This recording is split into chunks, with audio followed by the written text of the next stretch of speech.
Hello everyone, welcome to the Ranting Shop. It's me, Maurice. I know I've been MIA for Ready to Love Make a Move, but the truth about it is I wasn't really captivated by the spin-off. I prefer the original format of Ready to Love. This format I thought I would like because it gives the women much more power in regards to who they want, but then it all draws back to the man.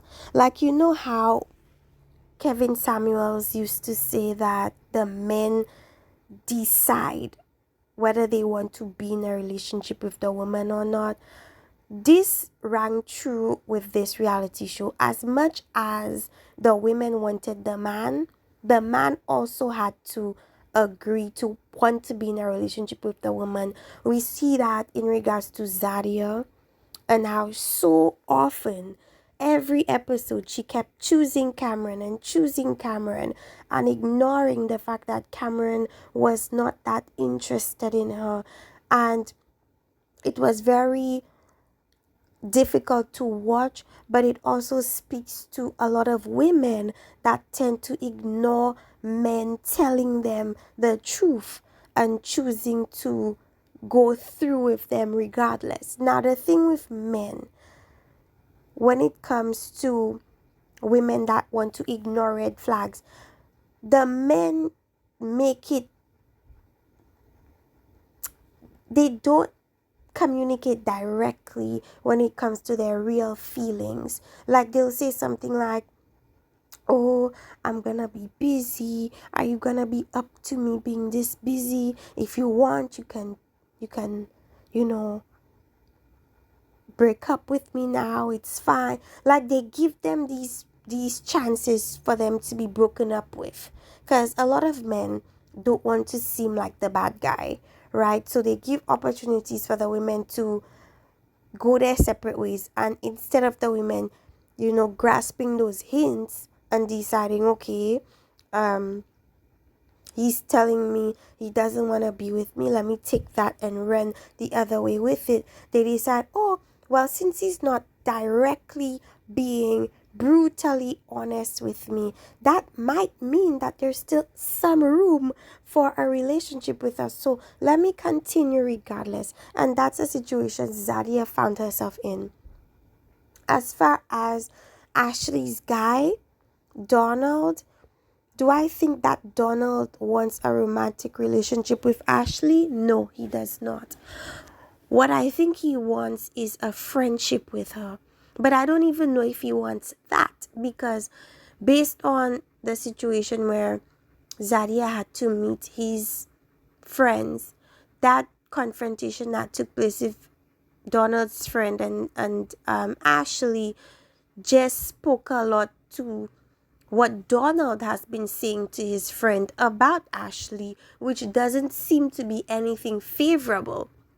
So, because Donald doesn't seem like the confrontational type, I feel like what he did was he rested all his burdens and suspicions and issues onto the friend, and then the friend now, with that ammunition, decided to come and kind of confront Ashley with that information. And that's primarily the reason why Donald never decided to stand up for Ashley, because he's like, why should I? I wanted her to confront you with this information. That's why I told her, right? Which led Ashley to feel as if she was being left out to dry. And she was. She chose him regardless. But after the show, do I feel like their relationship stood the test of time? No.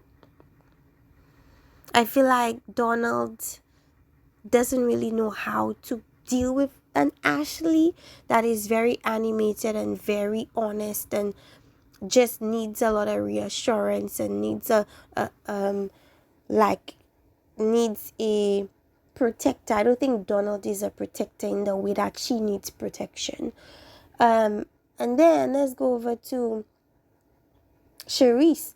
Sherice is somebody that clearly has issues and trauma that I don't think she's fully dealt with, because we saw a lot of it being put onto Zadia.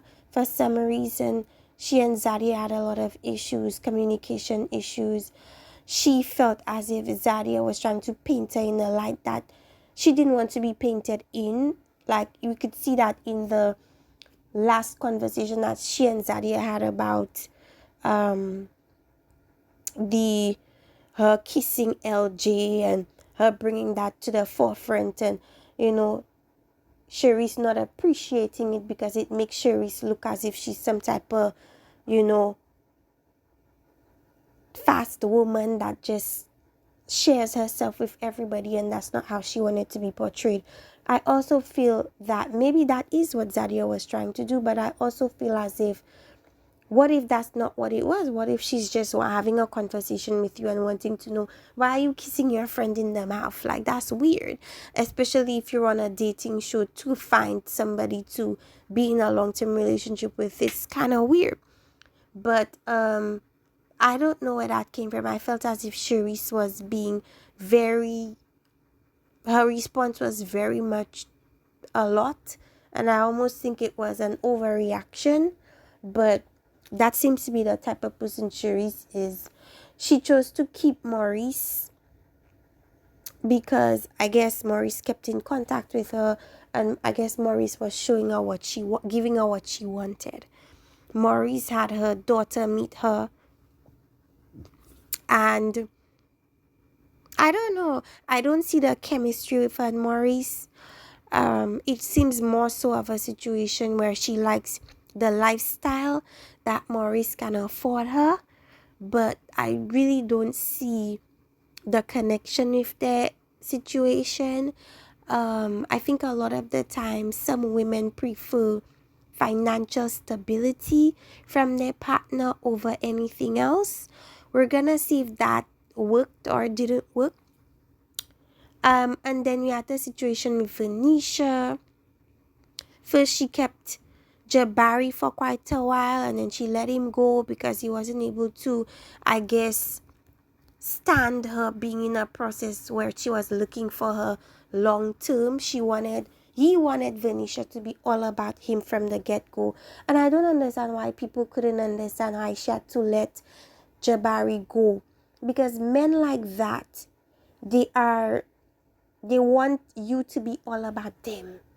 But that's the old ways of dating. The new way of dating is the men have their options and the women also have their options. And I think that's a better way of scoping out who is the better choice for you. Anyways, Jabari didn't want to do that. She let him go and held on to Tabari. And she kept saying, oh, Tabari is funny, he's a nice guy. But I don't think she found a romantic connection with Tabari, to be honest. Tabari, to be honest with you. And that is the main reasons as to why she let him go in the final episode, because she felt as if, as funny as he could be, he's not really seriously trying to get to know her. And you could be a nice guy, you could be a good guy, but if there's no communication, when you guys are just in the dating phase of things where communication should be the most important thing, then what does she have to look forward to as after the show, when she goes back to Houston and you go back to New Orleans?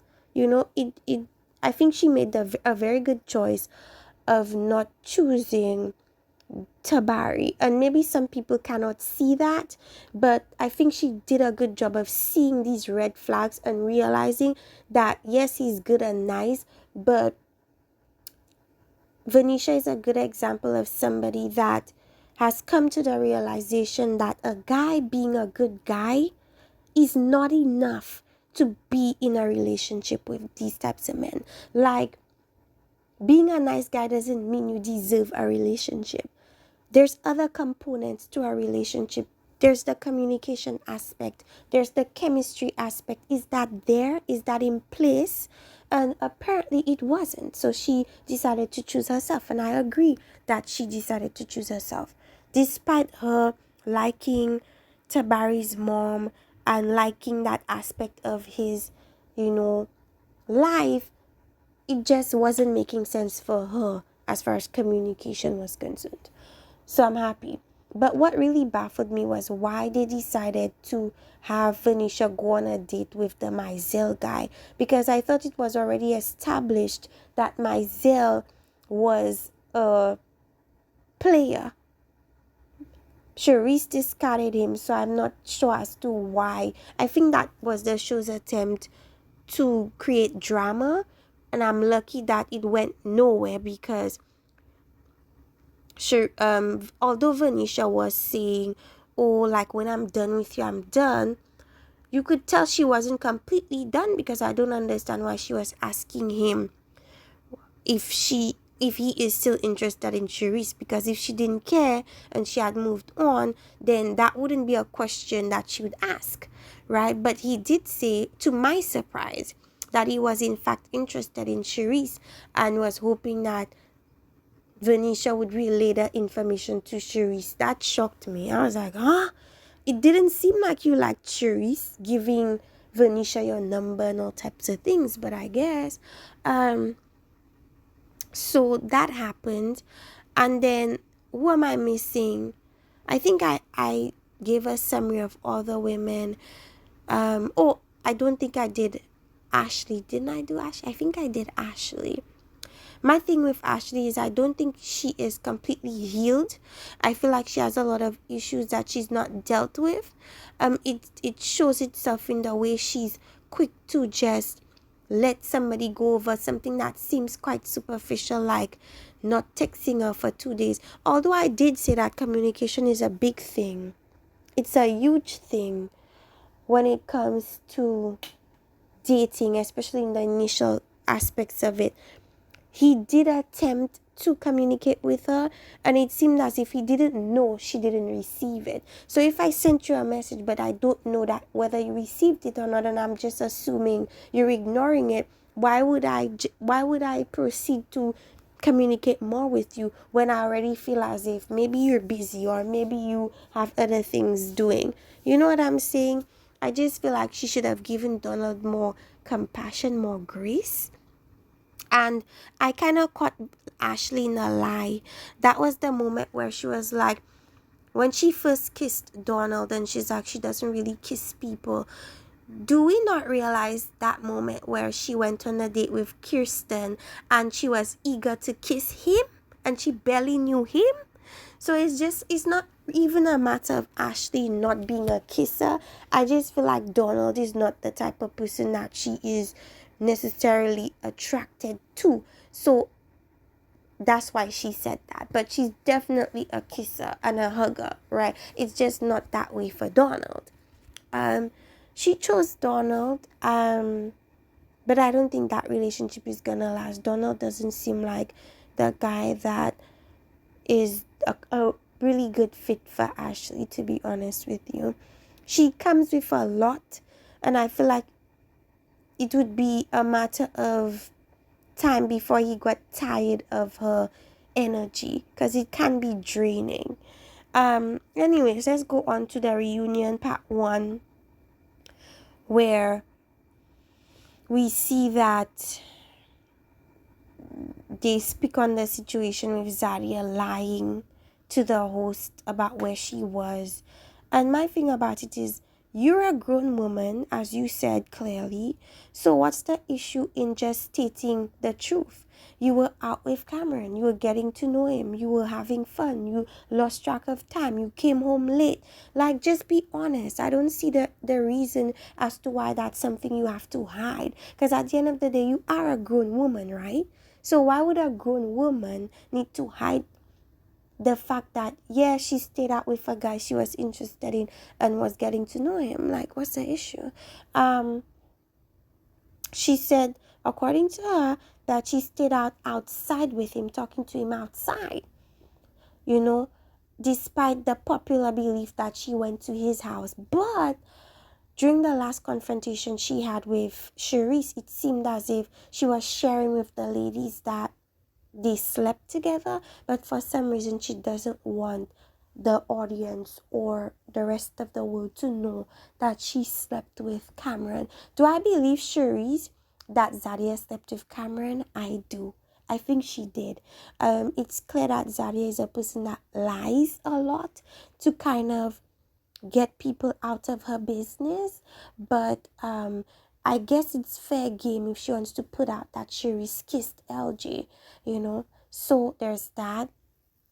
Um, there's a conflict with Sherice and the rest of the women where Sherice felt as if she was left out of a lot of things. Um, and that could be a part of her growing up and her childhood traumas surfacing, feeling like she was the odd one out and left out and picked on and bullied, and so she always feels like she has to defend herself times 100. I will also add that while Sharice was on 10, I don't understand why Ashley had to interject and make the situation even more volatile. I wish she just kept quiet. Um, but anyways, you guys, let me know what you think about this particular final episode and reunion part 1 in the comment section. Like, subscribe, and see you guys next time. Bye bye.